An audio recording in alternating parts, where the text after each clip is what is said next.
¿Qué tal a todos? Vamos a estar viendo en este módulo el juicio ordinario civil.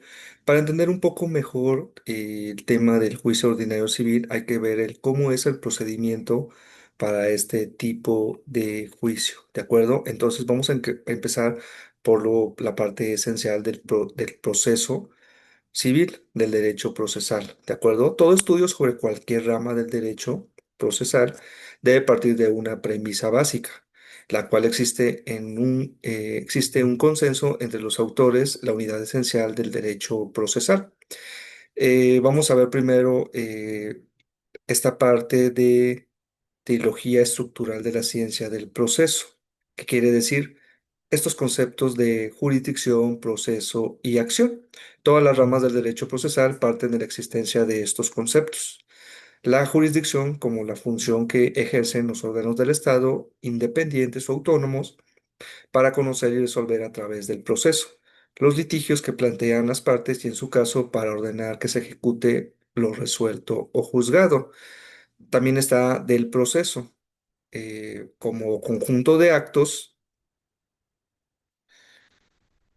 o hechos jurídicos a través del cual dichos órganos dirigen y deciden los litigios. Y como tercer elemento está la acción, como el derecho que se confiere a las personas para promover un proceso ante los órganos jurisdiccionales, a fin de obtener una resolución sobre una pretensión litigiosa y lograr en su caso la ejecución forzosa de lo juzgado.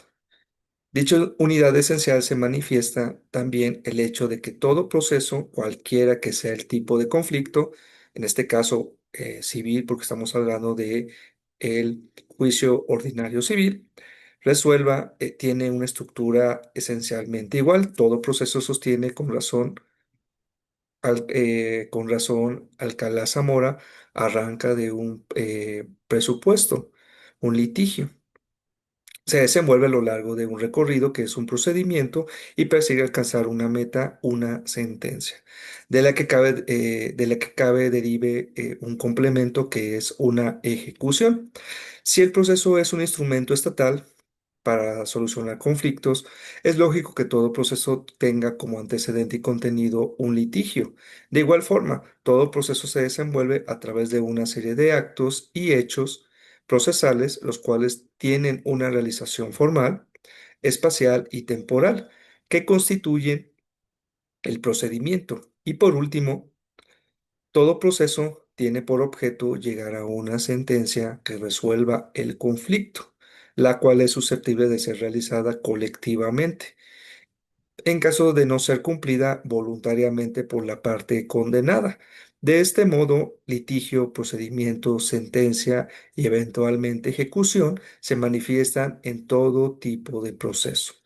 La estructura esencialmente igual del proceso se manifiesta también en el carácter dialéctico de este proceso. El proceso no es un artificio creado mediante la elucubración meramente teórica, sino que es el producto de la asimilación en el derecho de la experiencia social, que se desarrolla en forma dialéctica.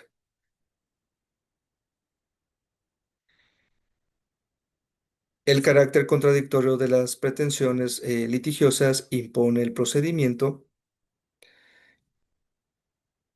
al proceso una estructura dialéctica en la cual la pretensión de la parte actora constituye la tesis, la excepción de la demanda, la antítesis, que es la sentencia del juzgador, que debe considerar afirmaciones, pruebas, los alegatos formulados por las partes en el proceso, y luego viene a ser todo esto la síntesis. En conclusión, existe una unidad esencial del derecho procesal que sustenta en los tres conceptos fundamentales de la ciencia del proceso y en la propia estructura esencialmente igual del proceso. Eduardo B. Carlos expresa claramente esta concepción unitaria del derecho procesal cuando define esta disciplina como la ciencia que estudia el conjunto de normas jurídicas que regulan el proceso cuyo medio el Estado, ejercitando la función jurisdiccional, asegura, declara y realiza el derecho. Es claro que aquí la expresión derecho procesal se utiliza con el significado de ciencia jurídica procesal y no en sentido de derecho procesal objetivo o conjunto de normas jurídicas que regulan el proceso, conjunto de normas que constituye precisamente el objeto de estudio de la primera. Este doble significado de la expresión derecho procesal como ciencia o disciplina de estudio, así como de un conjunto de normas estudiado por dicha disciplina, propicia algunas confusiones que conviene evitar, aunque en ocasiones esto resulte difícil si se toma en cuenta el paralelismo lógico entre dichos significados. En esta parte introductoria que vemos de esto, vamos a utilizar la expresión derecho procesal preferentemente para el primer significado. La definición de Eduardo B. Carlos, antes mencionada, comprende todo el derecho procesal como disciplina de estudio. En ella se incluyen todas las ramas de la ciencia jurídica que estudian los diversos procesos. Sin embargo, como objeto de sistematizar los estudios procesales, conviene distinguir, por un lado, una parte general del derecho procesal que se denomina teoría general del proceso y está constituida, al decir de Alcalá Zamora, por la exposición de los conceptos, instituciones y principios comunes a las distintas ramas del enjuiciamiento y por el otro las partes o las ramas especiales del derecho procesal que se dedican al estudio específico de cada uno de los procesos. Ahora, vamos a entrar a la clasificación del derecho procesal civil. Las partes o ramas especiales del derecho procesal suelen ser clasificadas en función del tipo del proceso que se estudian. Si la concepción unitaria del derecho procesal permite, por un lado, la elaboración sistemática de una parte general, la teoría general del proceso, por el otro, no impide, sino que propicia el reconocimiento y estudio de las características y modalidades propias de cada proceso a través de cada una de sus ramas especiales. Es conveniente no confundir unidad esencial del derecho procesal con su identidad total. No es posible afirmar esa identidad total, pues ello implicaría desconocer las modalidades y características de cada proceso. En cambio, si se sostiene la unidad esencial, conceptual y estructural del derecho procesal, es posible reconocer la diversidad de los procesos, la cual se debe sobre todo a que a diversa naturaleza de las normas jurídicas sustantivas aplicadas a través de los procesos impone a estos determinadas características.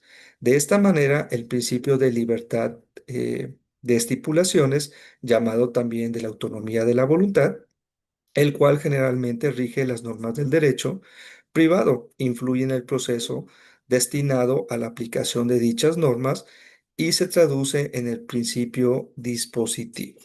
Así, el proceso civil y el proceso mercantil, a través de los cuales se aplican las normas del derecho civil y mercantil, en ambos casos de naturaleza privada, tienen como característica fundamental el estar regidos por el principio dispositivo. Tradicionalmente, este principio dispositivo o principio de disposición se ha entendido como aquel que permite a las partes disponer del proceso, monopolizando su iniciativa e impulso, así como fijando su objeto y disponer del derecho sustancial controvertido. En la doctrina procesal se ha pretendido distinguir entre dispositividad del proceso y disponibilidad del derecho sustancial controvertido, pero resulta claro que aquella no es sino una consecuencia de esta y que ambas nociones, en cierta medida, se implican. Sin el poder de disposición de las partes sobre el derecho material controvertido, no podría haber, lógicamente, dispositividad sobre los aspectos del proceso.